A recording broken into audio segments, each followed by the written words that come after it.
parler de deux fonctions très importantes chez la plante. Ce sont deux réactions vitales dans le fonctionnement de la cellule, c'est-à-dire la photosynthèse et la respiration. Prenons une plante, une fleur. Elle a besoin de l'énergie du soleil, comme vous savez bien.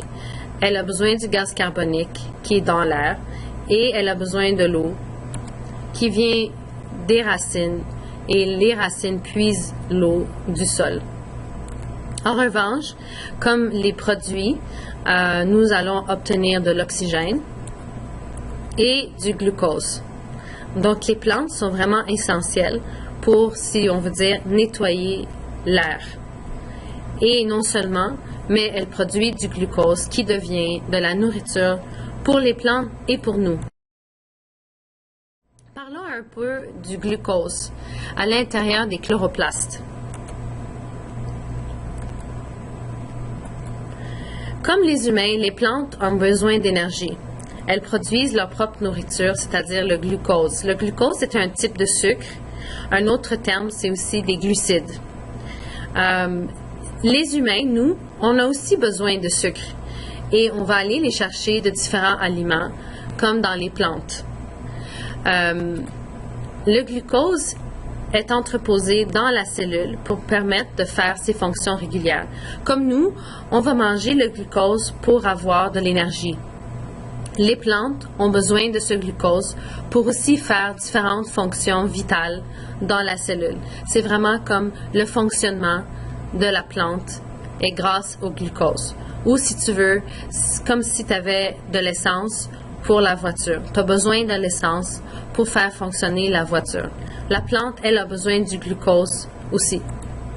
Le glucose fait partie de la paroi cellulosique en produisant quelque chose qu'on appelle la cellulose pour la rendre plus rigide. Donc, c'est ce qu'on vient manger. Si on prend une pomme ou une poire ou des patates, par exemple, elles contiennent tous de la cellulose qui contient beaucoup de glucose. Les plantes utilisent le soleil comme source d'énergie et transforment le gaz carbonique en oxygène. Le soleil, c'est vraiment, pour vraiment commencer la réaction, c'est vraiment l'énergie importante pour faire la réaction.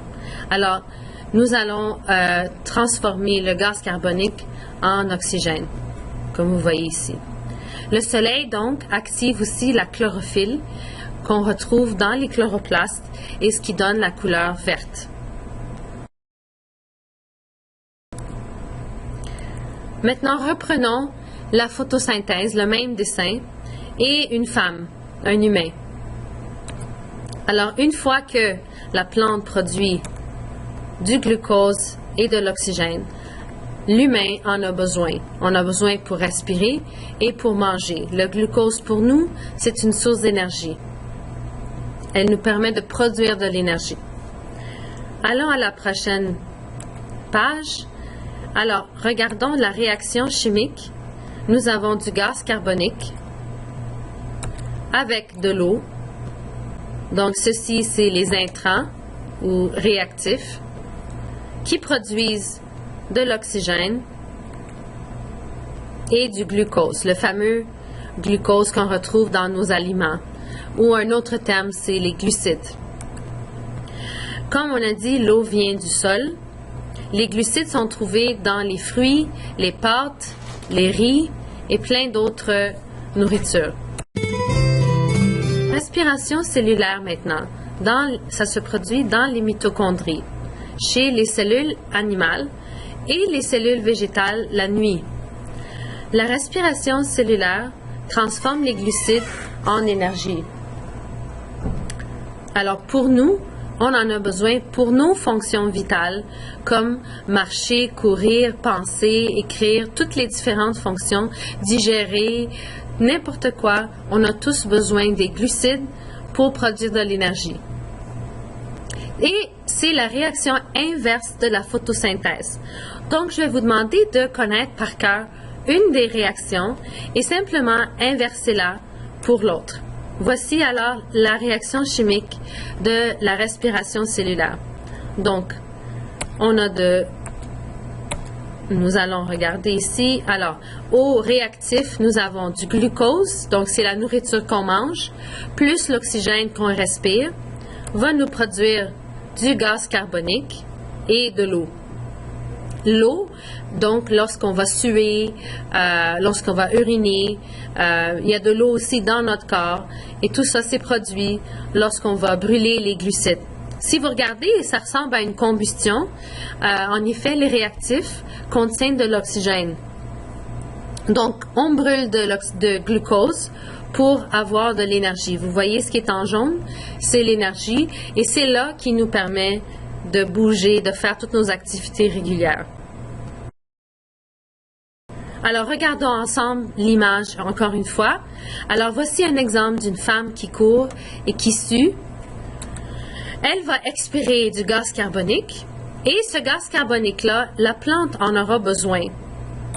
Une fois qu'on va suer, nous allons produire de l'eau et l'eau aussi, elle est nécessaire pour la plante. Peut-être pas notre sueur, mais elle va prendre l'eau aussi de d'autres façons. Par exemple, s'il pleut, l'eau va aller dans le sol et les racines vont absorber l'eau. Et les humains produisent de l'énergie, les plantes prennent de l'énergie. Donc, on a besoin vraiment un l'autre. Les plantes ont besoin de nous et les animaux, et nous avons besoin des plantes pour pouvoir manger du glucose.